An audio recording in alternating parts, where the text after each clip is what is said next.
ചിന്നക്കനാൽ പഞ്ചായത്തിലെ 10ാം വാർഡിലാണ് ഞാനുള്ളത്. 10ാം വാർഡിൽ മത്സരാർത്ഥികളായിട്ടുണ്ടായിരുന്നത് 5 പേരാണ്. BJP, UDF, LDF, സ്വതന്ത്ര, അങ്ങനെ 5ഓളം സ്ഥാനാർത്ഥികളായിരുന്നു ഉണ്ടായിരുന്നത്. ഏതായാലും അതിൽ സ്വതന്ത്ര ജയിച്ചു. എത്ര വോട്ടിനാണ് ജയിച്ചത്? 116 വോട്ടിന്. എന്താണ് പേര്? ശാന്ത സജീവ്. ഈ സ്വതന്ത്രമായിട്ട് നിൽക്കാനുള്ള സാഹചര്യം എന്തായിരുന്നു? സ്വതന്ത്രമായി നിൽക്കാനുള്ള കാരണം എന്ന് പറഞ്ഞാൽ കഴിഞ്ഞ പ്രാവശ്യം ഈ 10ാം വാർഡ് കുടിഭാഗവും ഈ ഭാഗവും കൂടെ ചേർന്ന് 9ാം വാർഡ് മൊത്തത്തിലായിരുന്നു. ഇതിനു മുമ്പ് 2 പ്രാവശ്യം ഞാൻ നിന്നായിരുന്നു. എന്നാലും ഈ കുടിഭാഗത്ത് എത്തുമ്പോഴാണ് നമുക്ക് തോൽവി സംഭവിക്കുന്നത്. ഈ ഭാഗത്ത് എത്തുമ്പോൾ നമ്മളെപ്പോഴും ജയിച്ചായിരിക്കുന്നത്, 40-44 വോട്ടിന് എപ്പോഴും ജയിച്ചായിരിക്കുന്നത്. ഈ പ്രാവശ്യം വന്നപ്പം വാർഡ് 2ആയി തിരിഞ്ഞു. അപ്പോൾ നമുക്ക് 10ാം വാർഡായി കിട്ടി. അപ്പോൾ ഈ ഭാഗത്ത് എപ്പോഴും ഭൂരിപക്ഷത്തോടു കൂടി ജയിക്കുന്നതുകൊണ്ട് ഈ ഒരു പ്രാവശ്യവും കൂടെ ഒരു സീറ്റ് ആവശ്യപ്പെട്ടപ്പോൾ അവർ തന്നില്ല. അവർ 7ാം വാർഡിൽ മുൻ പ്രസിഡന്റായി സിനി ബേബിക്ക് സീറ്റ് കൊടുത്തു, നമുക്ക് തന്നില്ല. അന്നേരം ഈ ഒരു പ്രാവശ്യം ചോദിച്ചപ്പോൾ സിനി ബേബിയുടെ കെട്ടിയ ഭർത്താവ് ബേബി വന്നിട്ട് വീട്ടിൽ വന്ന് 2 പ്രാവശ്യം ഞങ്ങൾക്ക് സീറ്റ് വിട്ട് തരണമെന്ന് പറഞ്ഞുകൊണ്ട് 2 പ്രാവശ്യം വന്നു. അപ്പോഴും ഞാൻ പറഞ്ഞു ഈ ഒരു പ്രാവശ്യവും കൂടെ എനിക്ക് സീറ്റ് വിട്ടുതാ, നമ്മളിപ്പം 2 വാർഡായി തിരിഞ്ഞപ്പോൾ 10ാം വാർഡായല്ലോ, സമ്മതിച്ചില്ല. അപ്പം ഞാൻ പറഞ്ഞു നിങ്ങൾക്ക് സീറ്റല്ലേ ആവശ്യം, എന്നാൽ നിങ്ങൾ സീറ്റ് എടുത്തോ, ഞാൻ സ്വതന്ത്രയായി നിന്നോളാന്ന് പറഞ്ഞു. അവർ സീറ്റ് തന്നില്ല. അപ്പോൾ 2 വാർഡ് തിരിഞ്ഞത് കൊണ്ടും ഒന്ന് നിൽക്കണമെന്ന് ആഗ്രഹം തോന്നി നിന്നു. ശരിക്കും UDF ആയിരുന്നല്ലേ? UDF ആയിരുന്നു ഇത്ര വർഷമായിട്ട്. 2 പ്രാവശ്യം പാർട്ടി ചിഹ്നത്തിൽ തന്നെയാണ് മത്സരിച്ചത്. പ്രാവശ്യം അവർ സീറ്റ് തരാത്തത് കൊണ്ട് പിന്നെ അവർ പറഞ്ഞു, പലരോടും പറഞ്ഞ് എന്നോട് പൈസ തരാമെന്ന് ആവശ്യപ്പെട്ടു. ഞാൻ പൈസ മേടിച്ച് പിന്മാറാൻ ഞാൻ തയ്യാറല്ലായിരുന്നു.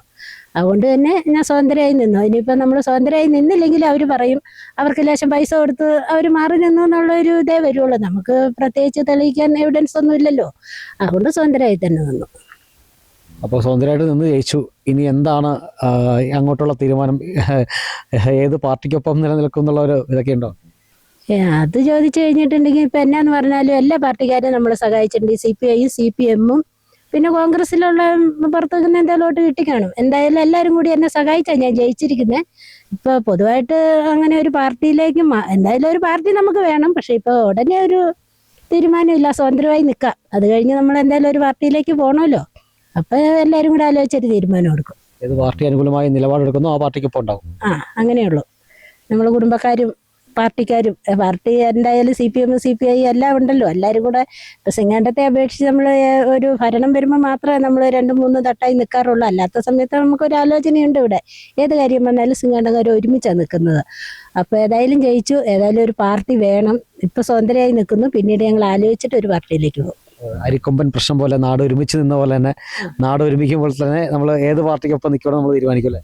അതെ, അരിക്കൊമ്പൻ പ്രശ്നം പോലെ തന്നെ ഞങ്ങൾ എല്ലാവരും കൂടെ ഒരു തീരുമാനം എടുത്തിട്ട് ഒരു പാർട്ടിയിലേക്ക് പോകുള്ളൂ. നിലവിൽ എന്താണ് ഇവിടെ ചെയ്യാൻ ആഗ്രഹിക്കുന്നത്? ഇപ്പോൾ ഏതായാലും ജയിച്ചു വന്നു, ഈ നാട്ടിലേക്ക് എന്താണ് ആദ്യം ചെയ്യാൻ ആഗ്രഹിക്കുന്നത്? ആദ്യം ചെയ്യാൻ ആഗ്രഹിക്കുന്ന എന്തായാലും റോഡാണ്. എല്ലാവരും വീടിനെക്കാട്ടി ഉപരിയായിട്ട് റോഡ് തന്നെ ആവശ്യപ്പെടുന്നത്. ഈ മോൾഭാഗത്താണെങ്കിലും 301 ചുരുക്കം ഞങ്ങൾക്ക് ഈ പോകണമെങ്കിൽ തന്നെ എല്ലായിടത്തും റോഡ് തന്നെ ആവശ്യം.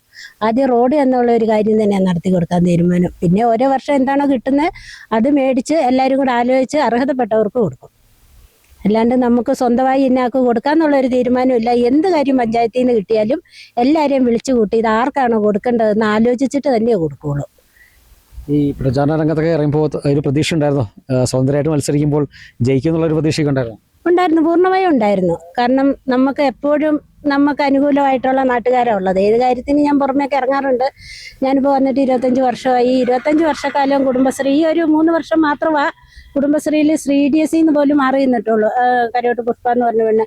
അല്ലാത്ത ഇത്രയും വർഷമായിട്ട് CDSC പോലും ഞാൻ തന്നെയായിരുന്നു. അപ്പോൾ എല്ലാവരും നമുക്ക് അനുകൂലമായിട്ട് തന്നെയാണ് നിന്നത്. സന്തോഷമുണ്ട്. ഏതായാലും നാട്ടുകാരുടെ വലിയൊരു പിന്തുണ തന്നെയാണ് ഈ ജയത്തിന്റെ പിന്നിൽ. ഏതായാലും ഇനി അങ്ങോട്ടുള്ള വികസന കാഴ്ചകൾ, കുടിവെള്ളം, അത്തരത്തിലുള്ള നടപാത എല്ലാം തന്നെ അത്തരത്തിൽ നടത്താൻ തന്നെയാണ് ശാന്ത സജീവിന്റെ തീരുമാനം. ഏതായാലും എല്ലാവിധ ആശംസകളും നേർന്നുകൊള്ളുന്നു ചേച്ചി.